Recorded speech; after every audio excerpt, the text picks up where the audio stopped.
Weather 8 for the most accurate forecast in the Ozarks. All right, quiet night in progress. It'll be a different story at this stage of the night tomorrow night. I think it'll be very wet across the area, but right now it is dry and skies, well, they're trying to clear out. 44 currently. I think that's a sign that we are starting to get rid of some of this high cloudiness here in Springfield.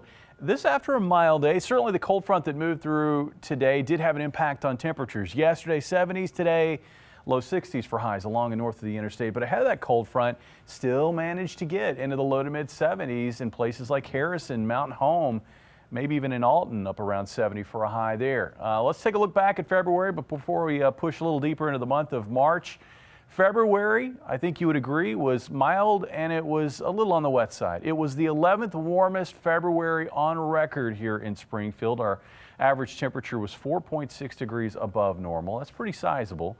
It was also one that featured a lot of days at or above 60 for the high. In fact, it was the 5th most 60-degree days on record here in the month of February in Springfield. No measurable snow either. We had a little bit of snow at the beginning of the month, a little bit of sleet and snow, and we had a little bit of snow in the middle of the month, but it was just a trace, so it didn't actually go in as measurable snowfall. Looking ahead to March, I think, especially with the storm coming up over the next few days, it's going to be wetter than normal. It also looks like it's going to trend colder than normal. Now, right now it's mild, but things will be getting colder as we wrap up this week. But I think a more sustained period of colder weather will kick in later next week and continue at least through that following weekend. Here's a look at what's going on right now with the mild conditions. We've had a lot of waves of severe weather during the month of February here in the United States. We've got another one here on this first day of March from Arkansas, Mississippi, into Alabama, Tennessee getting in on that. Also up areas like Indiana and Kentucky, reports of large hail and damaging winds there, and certainly some large hail here in Arkansas. I saw one report of tennis ball size hail near, it looked like it was near the Mitchellville area on Highway 65. Looking further west, this is the storm that's going to impact our area, or the region I should say, Thursday into Friday. So looking at our forecast for tonight, that active weather moves out. We find a quiet night here. Clouds are going to try to thin out, and I think tomorrow is going to be kind of like a repeat of today in terms of cloud cover.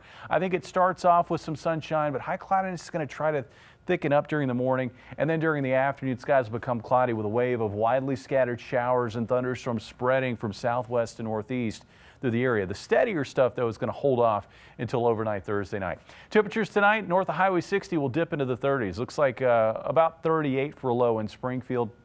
Highs tomorrow generally in the mid to upper 50s. Looks like about 56 for a high here in Springfield. Now, that incoming storm on Thursday and a Thursday night will pose a risk for widespread severe weather from Texas and Oklahoma east across Arkansas into Mississippi and Tennessee and Louisiana. So this is going to be a hard-hitting storm for areas to the south when it comes to severe weather. We're going to be on the northern edge of that, and I think given the setup, I think the risk that we might find out of a few storms is going to be for hail and maybe marginally severe hail. Looking at how things will evolve, you can see how that rain spreads in Thursday evening, rain and some thunder. We'll find additional waves of rain and thunder the remainder of the night.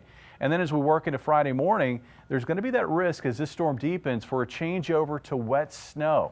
We'll watch that closely. I don't really expect a lot in the way of accumulations given temperatures and also given the fact that the storm is coming through during the day, but we could see some slushy accumulations at least in areas north of I-44.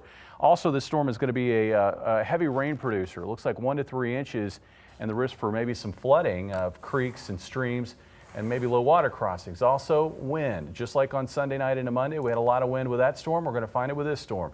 Gusts of 35 to 50 miles per hour, I think, later Thursday night into Friday morning. But a good weekend ahead. I think highs near 60 on Saturday and well into the 60s on Sunday. Once again, a nice rebound. Yep. All right. All right, thanks.